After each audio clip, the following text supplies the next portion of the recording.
ನಾರಾಯಣಂ ಗುಣೈಃ ಸರ್ವೈರ್ತೀರ್ಣಂ ದೋಷವರ್ಜಿತಂ ಧ್ಯೇಯಂ ಗಮ್ಯಂ ಗುರುಂಶ್ಚಾಪಿ ನತ್ವಾ ಸುಪ್ರಾರ್ಥವಿಚ್ಯತೆ ಅತ್ಯುದ್ರಿಕ್ತವಿದೋಷಸತ್ಸುತಮಃ ಜ್ಞಾನೈಕತಾನಪ್ರಭಾ ಸರ್ವಪ್ರಾಭವಶಕ್ತಿ ಭೋಗಪರಸತ್ಸಾರಾತ್ಮದಿವ್ಯಾಕೃತಿಂ ಸೃಷ್ಟಿಸ್ಥಾನನಿರೋಧನಿತ್ಯನೇತಿ ಜ್ಞಾನಪ್ರಕಾಶಾವೃತಿ ತಾಂತ್ವಾಕ್ಷಮೋ ಮೋಕ್ಷದಂ ಹರಿಮಜಂ ನಿತ್ಯೋ ಸದಾ ಭಾಸ್ಮಹೇ ಪ್ರಸಾದಾರ್ಥಂ ಬಕಸ್ಯಾಪಿ ವಾಯುನೋಕ್ತಃ ಸ್ವರೂಪ.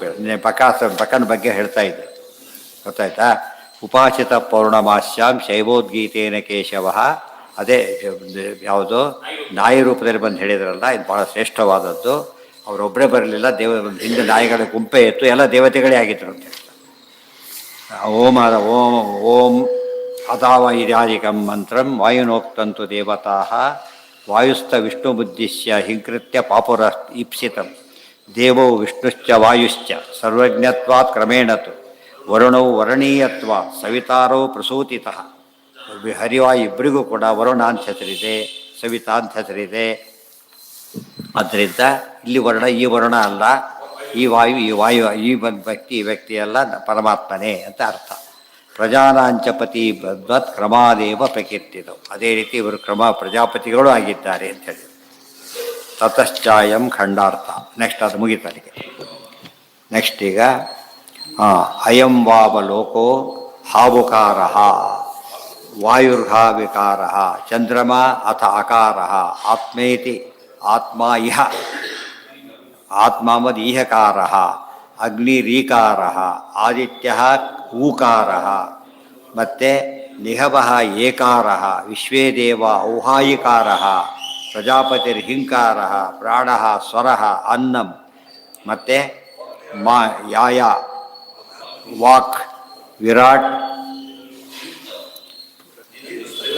ಅಲ್ಲ ಅನಿರುಕ್ತ ತ್ರಯೋದಶ, ಆಮೇಲೆ ಸ್ತೋಭ ಸಂಚರ ಹುಂಕಾರ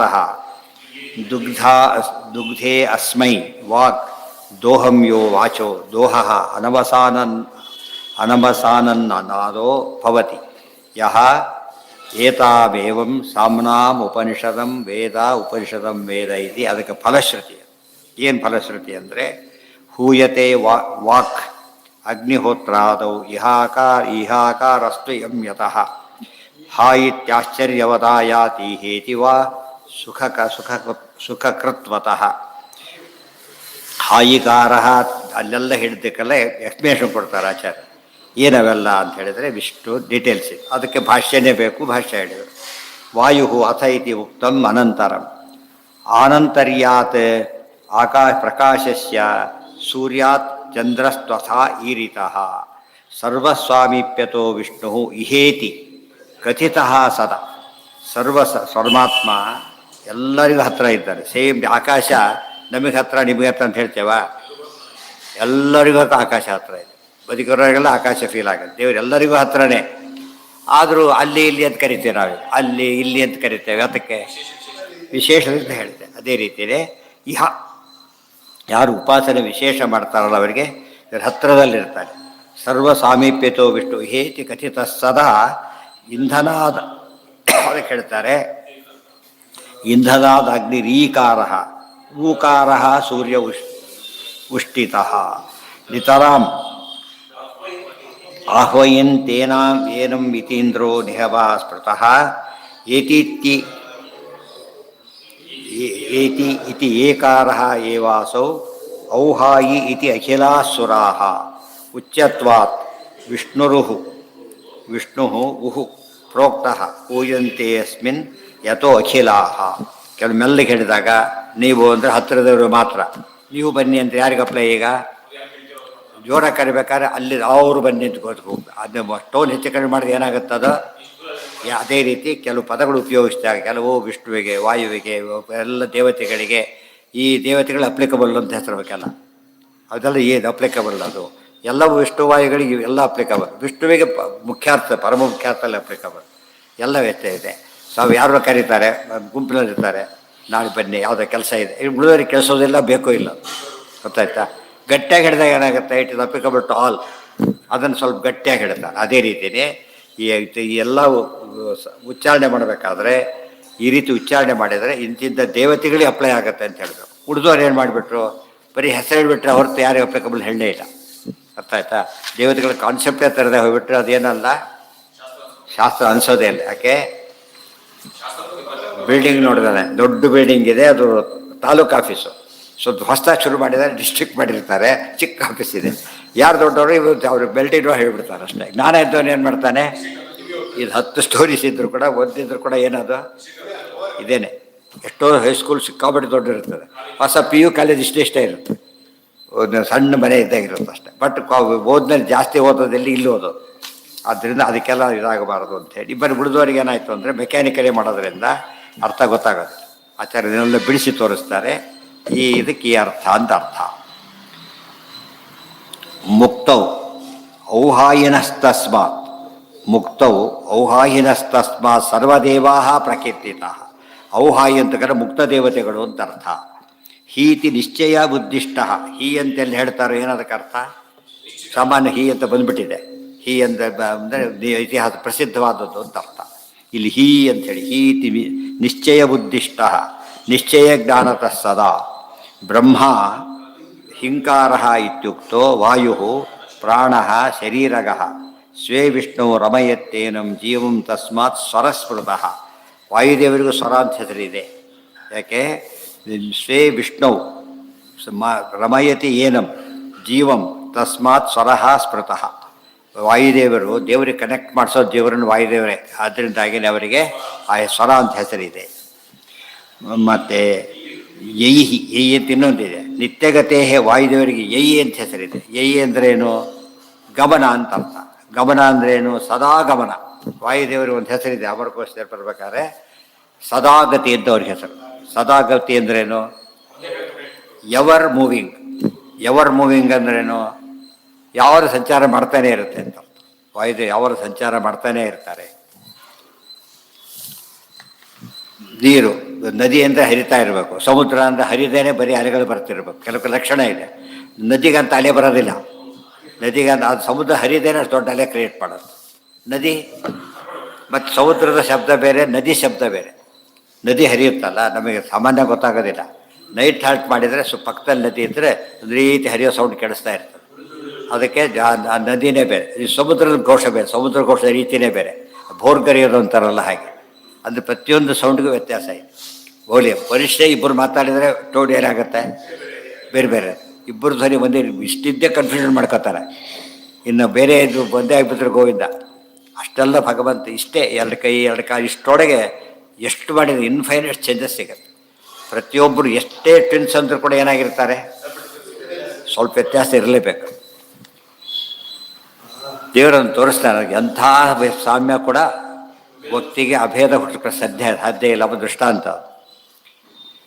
ಅದಕ್ಕೆ ದೃಷ್ಟಾಂತ ಕೊಟ್ಟಾಗ ನಮಗೇನಾಗೋದಿಲ್ಲ, ಕ್ಲಾರಿಟಿ ಬರುತ್ತೆ. ಅದಕ್ಕೆ ದೇವರೆಲ್ಲ ನಮಗೆ ಕಣ್ಣೆ ದೃಷ್ಟಾಂತ ಇಟ್ಬಿಟ್ಟಿದ್ದಾನೆ. ಪ್ರತಿಯೊಂದಕ್ಕೂ ದೃಷ್ಟಾಂತ ಇಟ್ಟಿದ್ದಾನೆ. ಪ್ರತಿಯೊಬ್ಬರು ಬೆಟ್ಟೋದಿದ್ರು ಕೂಡ ವ್ಯತ್ಯಾಸ ಕ್ರಿಯೆ. ನೀವು ಬಿಟ್ಟು ಈ ಫೋನ್ ನೀವು ಮಾಡ್ತೀರಲ್ಲ, ಈಗ ಓಪನ್ ಮಾಡ್ತೀರ, ಇನ್ನೊಬ್ರು ಓಪನ್ ಆಗಲ್ಲ. ಅದು ಗೊತ್ತಾಯ್ತಾ?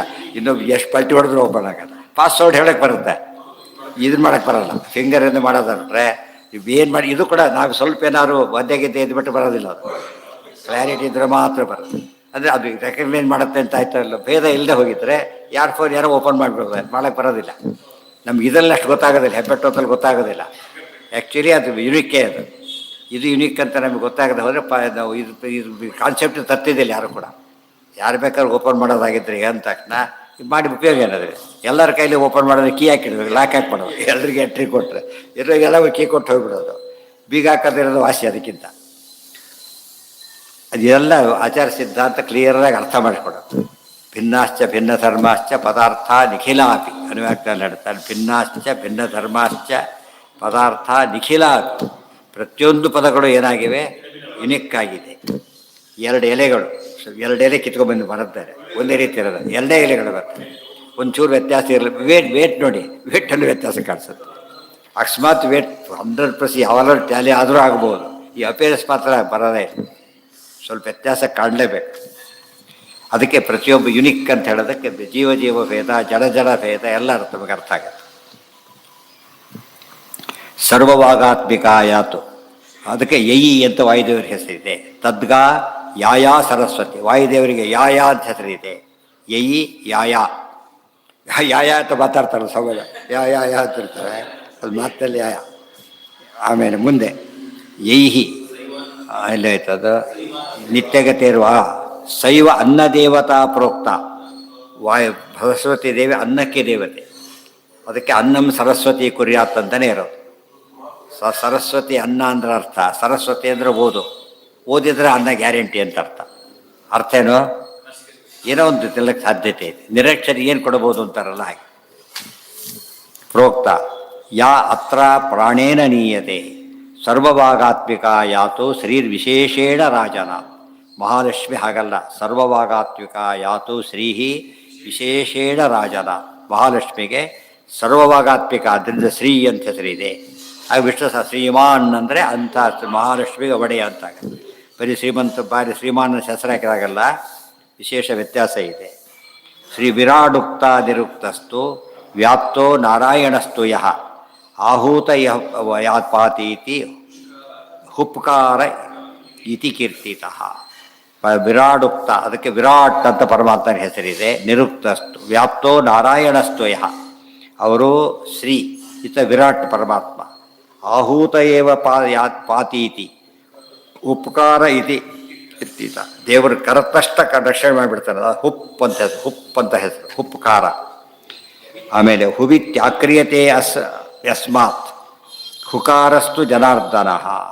ಅಥವಾ ಹೂ ಅಂತ ದೇವರನ್ನು ಹುಪ್ ಅಂತ ಆಹ್ವಾನ ಮಾಡೋದ್ರಿಂದ ದೇವರಿಗೆ ಹೆಸರಿದೆ. ಅನಿರುಕ್ತತ್ವಾಚ್ಯವಾಚ್ಯತ್ವಾತ್ ಪರಮಃ ಪುರುಷೋ ಹರಿ.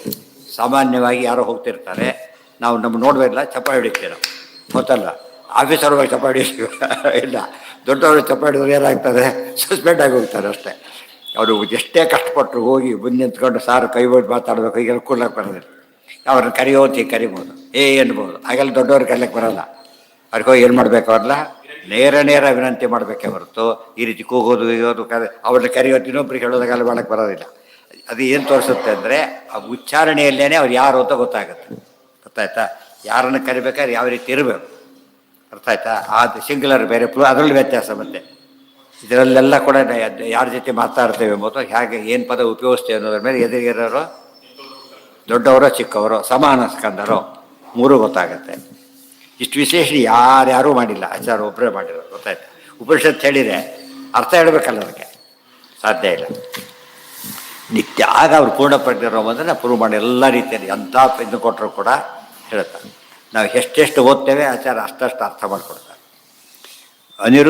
ಅನಿರುಕ್ತಸ್ತು ಅವಾಚ್ಯತ್ವಾತ್ ಪರಮ. ದೇವರಿಗೊಂದು ಹೆಸರಿದೆ, ಅನಿರುಕ್ತ ಅಂತ ಕರೆದ್ಬಿಡ್ತಾರೆ. ಅನಿರುಕ್ತ ಅಂದರೆ ಏನು? ಪೂರ್ತಿ ಹೇಳೋದಕ್ಕೆ ಬರೋದಿಲ್ಲ ಆತನ ಬಗ್ಗೆ. ಪೂರ್ತಿ ಹೇಳೋದಕ್ಕೆ ಏನು ಮಾಡಿದ್ರು ಸಾಧ್ಯ ಇಲ್ಲ. ಅದು ನಿರುಕ್ತ ಅಂದರೆ ಏನು? ನಿರ್ವಚನ ಮಾಡಿ ಹೇಳೋದಕ್ಕೆ ಸಾಧ್ಯವಿರೋದು ನಿರುಕ್ತ. ಯಾವುದನ್ನು ನಿರ್ವಚನ ಮಾಡಿ ಹೇಳೋದಕ್ಕೆ ಸಾಧ್ಯವೇ ಇಲ್ಲೋ ಒಂದು ಏನಂತ ಕರೀತಾರೆ? ಅನಿರುಕ್ತ. ಒಬ್ಬ ಮಹಾಲಕ್ಷ್ಮಿನೂ ಅನಿರುಕ್ತಾರೆ, ಅಬ್ಸಲ್ಯೂಟ್ ಅನಿರುಕ್ತಾನೆ ಭಗವಂತನೇ. ಕಡಿಮೆ ಇದ್ದವ್ರು ಮೇಲಿಂದೆಲ್ಲ ಅನಿರುಕ್ತಾನೆ. ಗೊತ್ತಾಯ್ತಾ? ಹೇಳಕ್ಕೆ ಬರದೆ ಹೋದ್ರೆ ಎಲ್ಲವೂ ಅನಿರುಕ್ತಾನೆ. ದೇವರ ಬಗ್ಗೆ ಮಾತ್ರ ಎಲ್ಲರ ಪಾಲಿಗೂ ಅನಿರುಕ್ತನಾಗೆ ಉಳಿತಾನೆ, ನಿರುಕ್ತನ ಆಗೋದೇ ಇಲ್ಲ. ವಾಚ್ಯತ್ವಾತ್ ಪರಮ ಪುರುಷೋ ಹರಿ. ಇದೆಲ್ಲ ಶಬ್ದ ನೋಡಿದಾಗ ಯಾವ್ಯಾವ ಶಬ್ದ ಎಲ್ಲೆಲ್ಲಿದೆ ಅಂತ ಗೊತ್ತಾದರೆ ಯಾರ ಬಗ್ಗೆ ಅದು ಹೇಳುತ್ತೆ ಎಂಬುದು ಆ ಕ್ಷಣಕ್ಕೆ ಅರ್ಥ ಆಗುತ್ತೆ.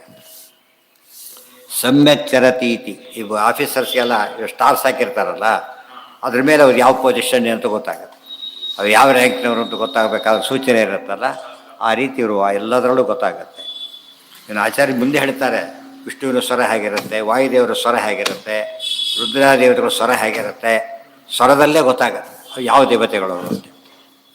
ಮತ್ತು ನಮಗೆ ಗೊತ್ತಾಗಲ್ಲ, ನಾಯಿ ಬಗಳೋದಕ್ಕೂ ಹಸುಕ್ಕೂ ವ್ಯತ್ಯಾಸ ಇಲ್ವಾ? ಅಷ್ಟು ಕಾಮನ್ ಸೆನ್ಸ್ ಗೊತ್ತಾಗುತ್ತೆ. ನಾಯಿ ಬಗಳೋದು ಬೇರೆ, ನಾಯಿ ಬಗಳೋದ್ರಲ್ಲೂ ಕೂಡ ಸುಮ್ಮನೆ ಬಗಳೋದು ಬೇರೆ, ಯಾರೋ ಹೊಡೆದಾಗ ನೋವಿನಿಂದ ಬಗಳೋದು ಬೇರೆ. ಅದು ಕಿರುಚು ಅರಸುತ್ತೆ, ಅಂತ ಕೆಟ್ಟ ಶಬ್ದ ಬರುತ್ತೆ ಅದ್ರ.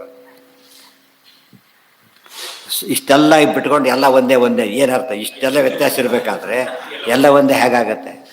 ಅದೆಲ್ಲ ಸುಳ್ಳಾಗ್ಬಿಡುತ್ತೆ, ಇಷ್ಟು ಸುಳ್ಳಾಗ್ಬಿಡುತ್ತೆ ಅಷ್ಟೆ. ಸಮ್ಯಕ್ ಚರತೀತಿ ಸಯೇವ ಸಂಚಾರ. ದೇವರಿಗೆ ಸಂಚಾರ ಅಂತ ಹೆಸರಿದೆ. ಸಂಚಾರ ಸಮ್ಯಕ್ ಚರತಿ. ಮತ್ತೆಲ್ಲರೂ ಅದೇ ರೀತಿ ಸಂಚಾರನೂ ಹೌದು. ದೇವರು ಅವರ ಯೋಗ್ಯತೆ ತಕ್ಕಂತೆ ಪರಮಾತ್ಮ ಅವರನ್ನು ಓಡಾಡಿಸ್ತಾನ. ಆದ್ದರಿಂದ ಇದು ಶ್ರೀಮದ್ ಆನಂದತೀರ್ಥ ಭಗವತ್ಪಾದಾಚಾರ್ಯ ವಿರಚಿತೆ ಶ್ರೀಮದ್ ಛಾಂದೋಗ್ಯೋಪನಿಷದ್ ಭಾಷ್ಯೆ ಪ್ರಥಮೋ ಅಧ್ಯಾಯ, ಪ್ರಥಮಾಧ್ಯಾಯ ಮುಗಿತದೆ. ಮುಂದೆ ಬರೋದು ಬೇರೆ ಬೇರೆ ವಿಷಯ ಬರುತ್ತೆ, ಅದು ನಾಳೆ.